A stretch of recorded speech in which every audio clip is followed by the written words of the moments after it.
how to increase your shooting accuracy in Fire Kirin. Ever feel like your bullets are going everywhere except the face? Don't worry. Today I will show you how to boost your shooting at accuracy in Fire Kirin and hit more targets like a pro. Start by aiming a slow moving fish like turtle and crab. They're easier to hit, so you waste fewer bullets. Don't just spam the 5 bullet. Use the right gun for the right movement. Slow gun for price shot, rapid fire for a group of smaller fish. Fish keep moving, so shoot a little ahead of the path. Think of it like leading the target. It makes your shots land more often.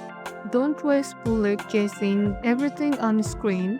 Pick a target, stick to it, and watch your accuracy, your point skyrocket. Notice how fish often swim in pattern or group. Memorize this pattern and you will know exactly where to fire next. And that's it. With a steady aim, you will be hitting fish with deadly accuracy in no time. Now grab your gun, take aim, and show the fish who is the boss. Don't forget to like, share, and subscribe for more Fire Kirin tips and tricks.